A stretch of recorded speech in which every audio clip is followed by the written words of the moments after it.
안녕하세요. 저는 올해 60대 중반인 남자입니다.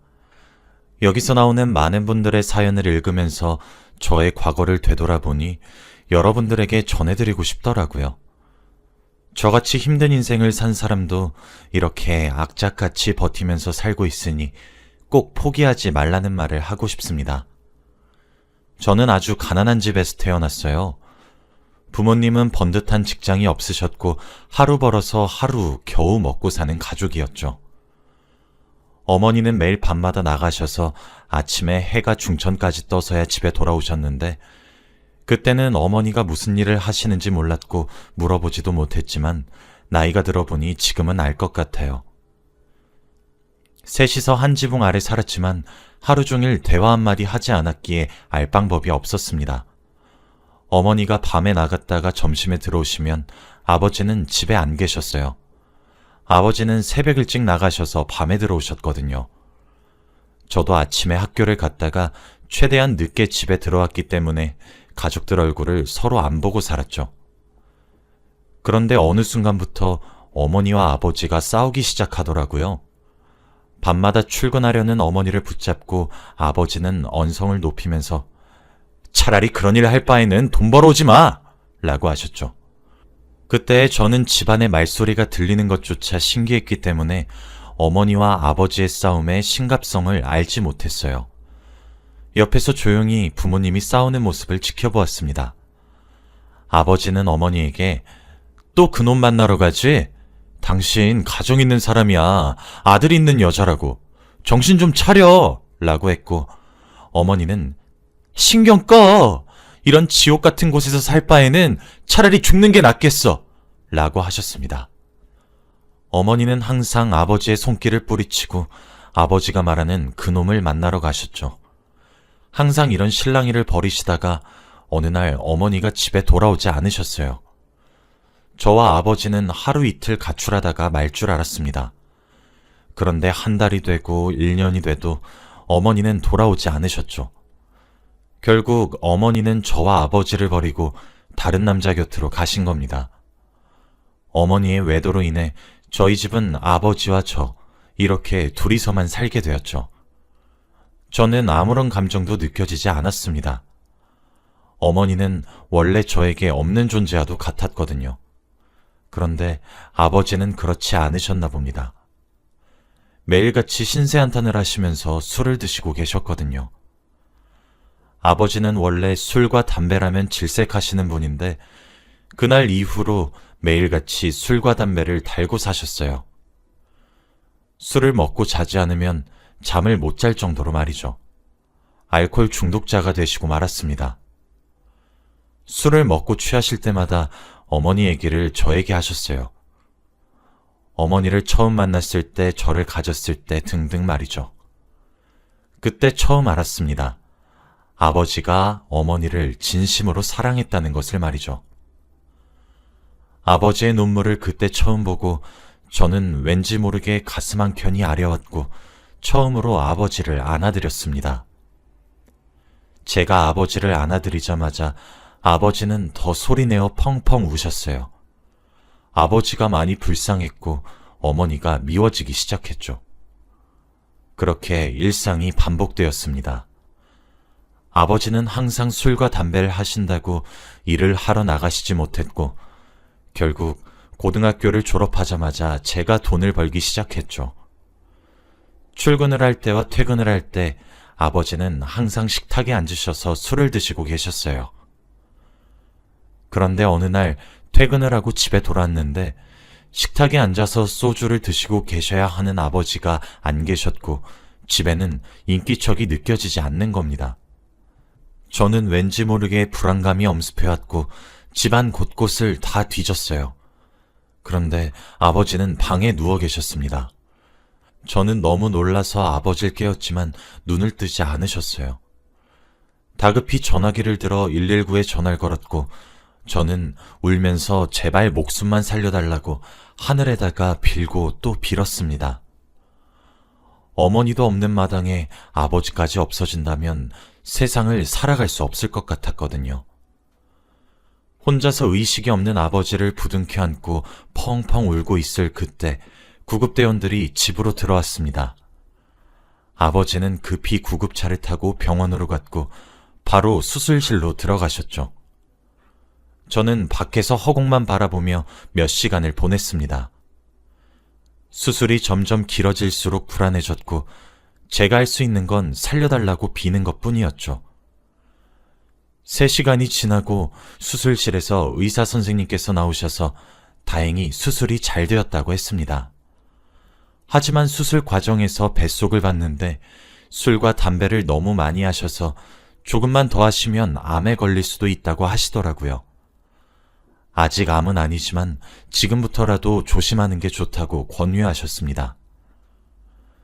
저는 의사 선생님께 감사하다고 허리를 숙여 인사를 드렸고 아버지는 며칠 뒤 퇴원을 하셨죠. 아버지는 그날 이후로 조금 달라지셨습니다. 술과 담배는 조금씩 멀리하는 것 같았고 저와 대화를 자주 하려고 하셨죠. 사실 저 몰래 술과 담배는 조금씩 하시는 것 같았지만 노력이라도 보여주셔서 감사했어요.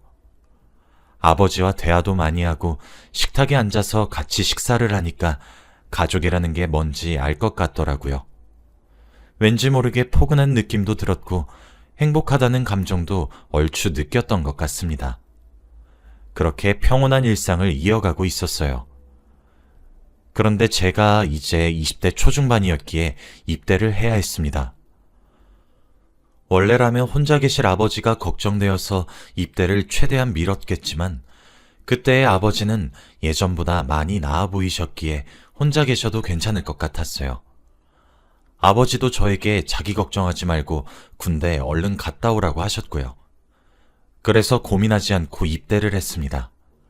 휴가도 자주 가서 아버지를 뵙고 군대 생활도 나름 괜찮았어요. 그때 저녁이 얼마 남지 않았을 때 밖으로 나가서 어떤 일을 할지 고민하고 있었죠. 그런데 어느 날 소대장님께서 저를 급히 부르시더라고요. 무슨 일인가 싶어서 달려가 보니 소대장님께서 하시는 말씀은 정말 충격적이었습니다. 바로 제 하나뿐인 가족인 아버지가 돌아가셨다고 하셨거든요. 군대 전역을 얼마 남겨두지 않고 있었는데 이런 소식이 들리다뇨. 저는 휴가를 써서 당장 밖으로 나갔습니다. 그런데 제가 본 아버지의 모습은 정말 마르시고 뼈밖에 남지 않은 모습이었어요. 아버지는 제가 군대에 입대한 후 다시 술과 담배를 시작하셨다고 합니다. 그러다가 암이 퍼졌는데 일부러 숨기고 계셨대요. 저한테 병원비 부담도 주기 싫고 걱정 끼치고 싶지 않았다고 합니다. 그렇게 아버지는 항암 치료를 받지 못하신 거죠. 장례식장에서 아버지의 사진을 보는데 눈물이 미친 듯이 나더라고요. 이러다가 탈수 증상이 올 것 같다 싶을 정도로 펑펑 울었습니다. 저는 친척도 없고 친구도 없어서 장례식장은 거의 텅 비어 있었어요. 그래서 더 소리내어 울었답니다. 장례식장이 끝나고 집에 돌아와서 아버지의 물건을 정리했어요. 그런데 옷장 깊숙이 바카스 상자가 들어있더군요. 바카스 상자를 들어보니 꽤 무거웠습니다. 그 상자를 열어보니 10,000원짜리 600장과 편지 한 통이 있더라고요. 바로 아버지가 저에게 쓰신 편지와 돈이었습니다. 편지째를 열어서 내용을 확인해 봤어요. 아들아, 미안하다. 난 이제 얼마 살지 못할 것 같구나. 우리 아들에게 유산이라고 물려줄게. 고작 600만 원이 다네. 이걸로 아들 하고 싶은 거 다 해. 내가 평생 집만 되게 살아왔는데 이제 아버지 없으니 행복하게 살렴. 그리고 방세는 10달치 거 이미 냈으니 걱정하지 않아도 된다. 저는 편지를 읽고 다시 펑펑 울었어요. 이 돈으로 차라리 항암 치료라도 받으시지 이게 뭐라고 암에 걸린 채로 막노동을 뛰셨을까요?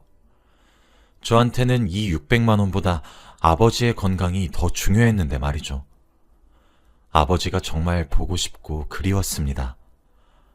아버지에게 조금만 더 관심이 있었다면 아마 이런 일이 없었을까요? 정말 죄책감이 많이 들었고 슬펐습니다. 저는 일단 남은 군복무를 마치고 조용히 전역을 했어요. 그리고 일자리를 구했죠. 아버지가 주신 600만 원은 절대 쓸 수 없었습니다.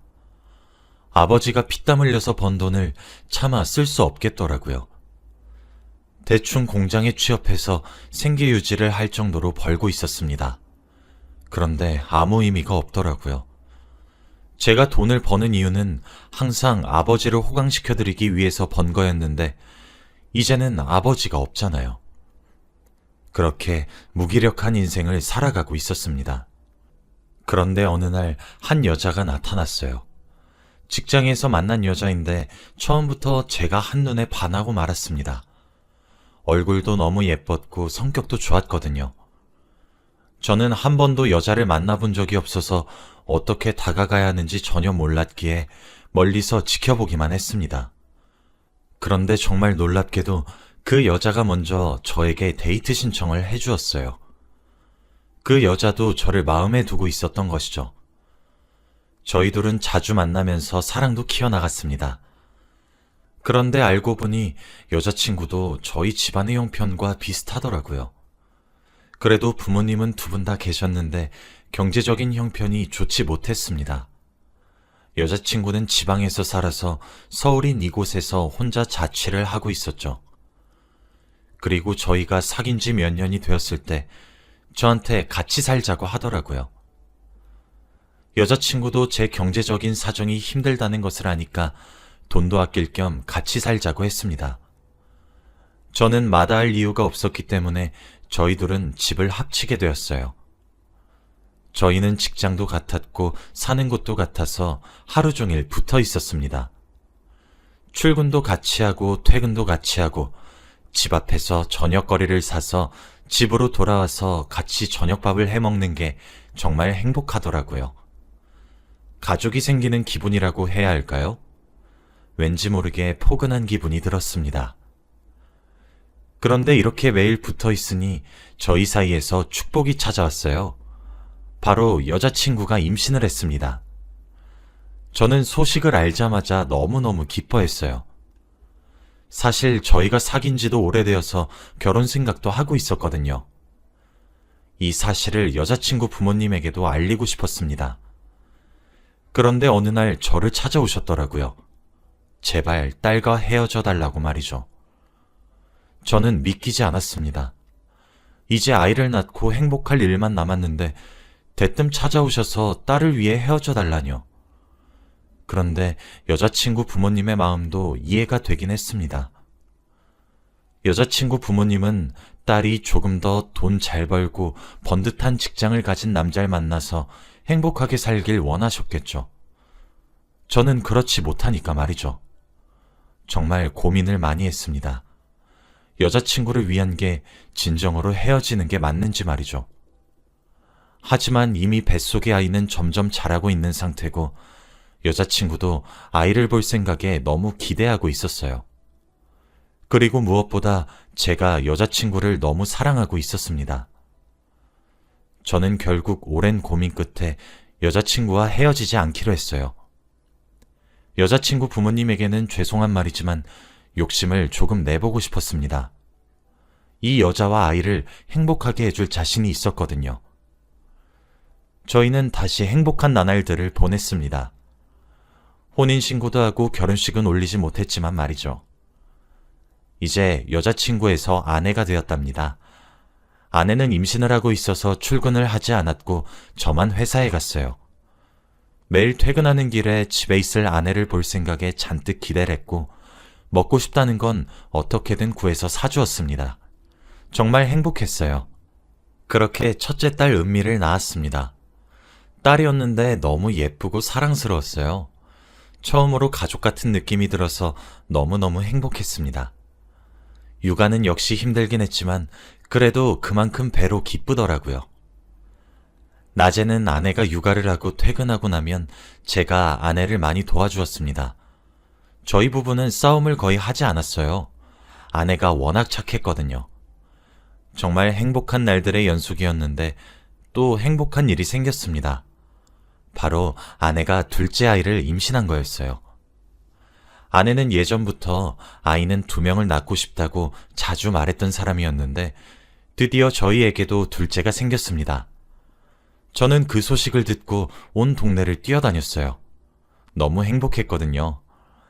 이제 과거의 슬픔은 다 청산하고 행복할 일만 남을 줄 알았습니다. 아내는 임신한 몸을 가지고 첫째도 봐야 했어요. 정말 마음이 아팠지만 저는 밖에서 돈을 벌어야 했기 때문에 많이 도와주지 못했죠. 제가 할 수 있는 건 밤에 육아를 하는 것과 주말밖에 없었어요.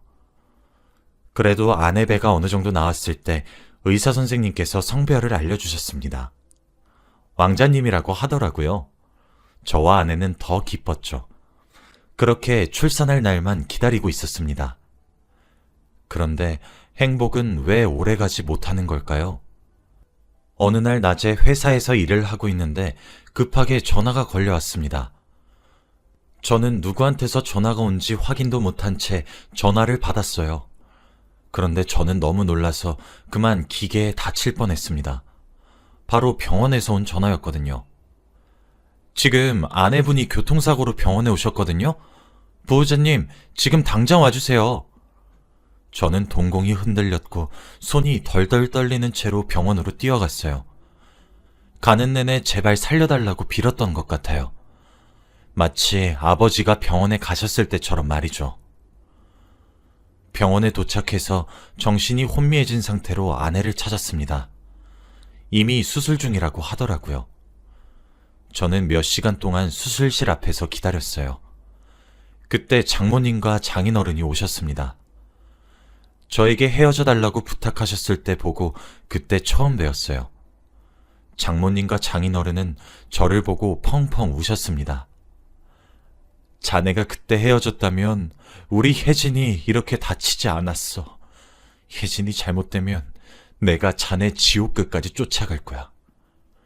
저는 그 말도 들리지 않았고 제발 아내가 살아서 돌아오기만을 간절히 바랬습니다. 그렇게 몇 시간이 흘렀고 수술실에서 의사 선생님께서 나오셨어요. 그런데 표정이 좋지 않았습니다. 죄송합니다. 저희가 최선을 다했지만 저는 눈물이 뚝 흐르고 말았어요. 교통사고가 너무 크게 나서 이미 환자분 들어오실 때부터 과다출혈이 너무 심하셨고 그리고 뱃속에 있는 아기도 이미 생을 마감한 상태로 수술실에 들어왔습니다. 최대한 산모라도 살리려고 했지만 잘 안 됐습니다. 정말 죄송합니다. 수술실 앞에서 장모님과 장인어른은 소리내어 오열을 하셨고 저도 눈물이 미친 듯이 흘렀어요. 아내와 뱃속에 있는 아기까지 이렇게 한순간에 보내게 되었다니요. 정말 펑펑 울었습니다. 남겨진 저와 딸은 어떡하나요? 하늘도 무심하시지 저한테 왜 이런 시련만 주실 수 있나요? 장인어른과 장모님은 제 멱살을 잡으시고 화를 불같이 내셨습니다. 저는 다 받아들였어요. 제가 잘못했다고 생각했거든요. 입이 10개라도 할 말이 없었습니다. 하루아침에 아내와 아이를 잃은 사람의 마음은 말로 표현할 수 없어요. 세상이 무너지는 기분입니다. 아무 소식도 모르는 첫째 딸아이한테 어떻게 말을 해야 할지도 모르겠더라고요. 슬프다는 말로는 감정이 표현되지 않아요. 교통사고를 낸 사람에게 합의금을 6억을 받았습니다. 그런데 그게 무슨 소용이 있나요? 이미 아내와 아이는 세상을 떴는데 말이죠. 아직 세상의 빛을 보지도 못했던 아들과 소중한 아내의 목숨값이 고작 6억이라니. 정말 화나고 분했지만 화낼 힘조차 없었습니다. 몇 주가 지나고 집에 돌아왔지만 힘이 나지 않았어요. 퇴근하면 해맑게 웃으면서 저를 반겨주던 아내가 없잖아요. 매일 밤에 꿈에 아내가 나왔습니다. 그러면서 행복한 일상을 같이 보내요. 꿈을 꾸는지도 모르고 정말 행복하게 지내다가 아침에 눈을 뜨면 정말 슬픕니다. 모든 게 다 꿈이라는 사실을 알게 된 순간 눈물이 나요. 그래서 꿈에서 아내를 안 보기 위해서는 밤마다 술을 먹고 자야 했습니다. 그러면 꿈을 꾸지 않았거든요. 저는 습관처럼 퇴근하고 집에 돌아오면 술을 먹었어요. 첫째 딸을 혼자 두고 말이죠. 그런 일상이 반복되니까 회사에서도 잘 적응을 못하겠더라고요. 매일 실수를 하고 술도 덜 깬 채로 출근을 하니까 결국 회사에서도 잘리고 말았습니다. 집에만 있는 시간이 늘어나니 술은 더 먹었어요. 이렇게 살다 보니까 문득 과거의 아버지가 떠오르는 겁니다. 매일 술을 달고 사셨던 아버지가 생각이 나면서 왠지 모르게 아버지의 마음을 이해할 수 있을 것 같았어요. 그때 저는 너무 어렸기에 아버지가 바보처럼 술만 드시는 게 이해가 안 됐는데 지금은 그게 제 상황이 되어 보니까 아버지의 마음을 공감할 수 있을 것 같았습니다. 그런데 옆에서 이런 제 모습을 지켜보고 있던 딸이 도저히 안 되겠는지 저한테 이거 하자 저거 하자 하더라고요. 제가 혼자 있는 게 많이 안쓰러웠나 봐요. 그리고 저도 몰랐는데 어느 순간 딸이 중학교 입학을 앞두고 있었습니다. 저도 참 무책임하죠. 딸은 제가 술 한잔 기울이고 있으면 말없이 다가와서 제 어깨를 토닥토닥 두드려주기도 했고 제가 어질러 놓은 식탁을 다 정리해주기도 했습니다. 그리고 주말은 산책이라도 나가자면서 저를 억지로 끌고 나갔죠. 딸의 그런 모습을 보니까 힘을 조금씩 낼 수 있었어요. 이렇게 어린아이도 저한테 힘이 되어주는데 아빠인 제가 아무것도 못한다는 게 너무 한심하더라고요. 아직 제가 돌봐야 할 딸이 있는데 말입니다. 그렇게 조금씩 힘을 내가고 있었어요. 이제 일도 조금씩 시작해야 하는데 마땅히 일을 할 곳이 없더라고요. 나이도 어느 정도 있고 제대로 된 자격증 하나 없으니 말이죠. 그런데 딸이 문득 아빠, 우리 떡볶이 가게 할까? 라고 하는 겁니다. 아내가 살아생전에 가장 좋아했던 음식이 떡볶이예요. 아내는 항상 자기 입맛에 맞는 떡볶이를 만들어 먹었죠. 그래서 그때 장사를 하기로 마음먹었습니다. 바로 아내가 만든 자신만의 레시피로 말이죠. 처음에는 힘들고 사람들도 많이 안 와서 조금 벅차긴 했어요. 그런데 시간이 지날수록 소문이 돌고 다른 집 떡볶이랑 다르게 매력 있다면서 유명해지기 시작했습니다. 딸도 옆에서 많이 도와주었고 말이죠. 아내가 살아생전 좋아하던 음식으로 가게를 차리고 잘 팔리게 되니까 기분이 묘하더라고요. 아내가 보고 싶고 그립고 그랬습니다. 그렇게 한 10년 넘게 떡볶이 장사를 한 것 같아요. 저도 많이 늙었고 딸도 많이 커서 벌써 어엿한 직장인이 되었죠. 과거의 아픔도 조금씩 나아지고 있는 느낌이 들었습니다. 이제 불행도 이것으로 끝나는 줄 알았어요. 그런데 이 불행은 끝나지 않더라고요. 어느 순간부터 제가 몸무게가 줄어들고 속이 쓰리더라고요. 그리고 뭘 먹으면 소화도 잘 안 되고요. 처음에는 단순히 나이를 많이 먹어서 소화장애가 온 건가 싶었어요. 그런데 딸과 함께 건강검진을 받았는데 결과가 아주 충격적이었습니다. 바로 제가 췌장암 초기 진단을 받았거든요. 정말 눈앞이 막막했습니다. 앞으로 어떻게 해야 할지 모르겠더라고요. 이제 성인이 된 딸을 어떻게 혼자 남겨두나요? 그리고 떡볶이 장사는요? 제가 남은 인생의 목표가 딸의 결혼식 날 같이 입장하는 거였어요. 신부가 아버지의 손을 잡고 입장하잖아요. 딱 그걸 해보고 눈을 감는다면 후회가 없을 것 같았습니다. 딸도 저의 암 소식을 듣고 펑펑 울기 시작하더군요. 딸이 너무 불쌍했습니다. 혼자서 정말 힘들게 살아온 아이인데 말이죠. 저는 잠시 떡볶이 장사는 중단하고 열심히 항암 치료를 받기 시작했어요. 정말 힘들고 아팠지만 견뎌야 했습니다. 딸이 결혼을 할 때까지는 말이죠.